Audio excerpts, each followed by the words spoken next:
Today, on Running to Him, we must ask ourselves, are we humble and righteous, like Abraham's servant? We'll read through the Pentateuch until January, and today we read Genesis chapters 23 through 24:61, and concentrate on 24, verses 11 through 14. Genesis chapter 4, verses 11 through 14 says, He made the camels kneel down outside the city by the well of water at evening time, the time when women go out to draw water.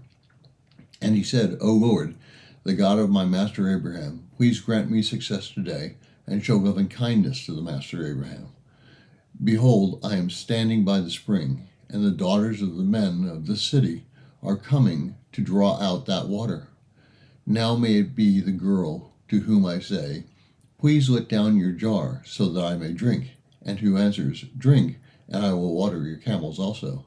May she be the one whom you have appointed for your servant Isaac, and by this I will know that you have shown loving kindness to my master. In today's reading, we are presented with two events in life, death and marriage. In chapter 23, Sarah dies, and Abraham buries her in a field containing a cave in Machpelah, facing Mamre. And a part of the story is Abraham's refusing to take the burial site as a gift. He paid for it so that he would not be in debt to someone else. But Sarah is not the only person who was buried in that cave. Abraham, Isaac, Jacob, Rebekah, and Leah are all buried in that cave. Only Jacob's wife Rachel is buried in a different grave. Her grave is located outside of Bethlehem.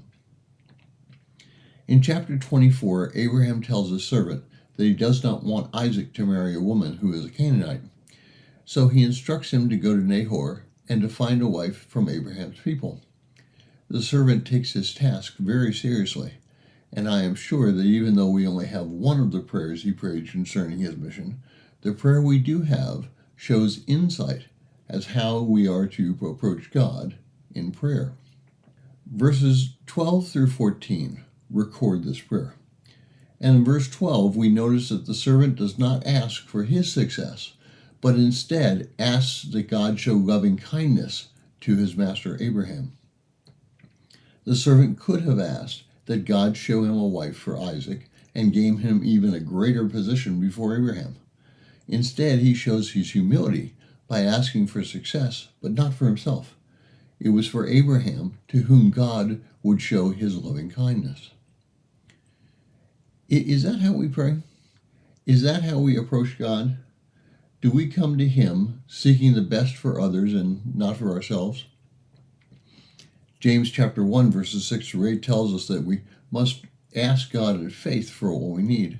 So when we ask God to work in someone's life, do we ask it in such a way that shows our faith in God's answer?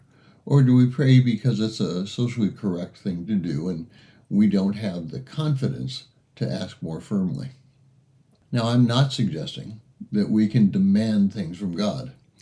I am suggesting that in our prayers, when we ask for someone else, it must be done so that God knows that we mean what we ask.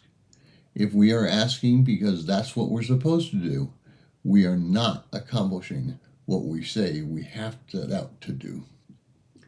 James writes that the prayers of a righteous person accomplish much. So we must ask ourselves, are we humble and righteous, like Abraham's servant? Thank you for listening. We pray that today's devotion was meaningful to you. We would love to hear from you.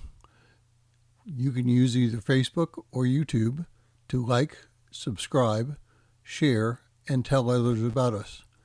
If you would like to contact us, you can reach me at phineasjacobus@runningtohim.net.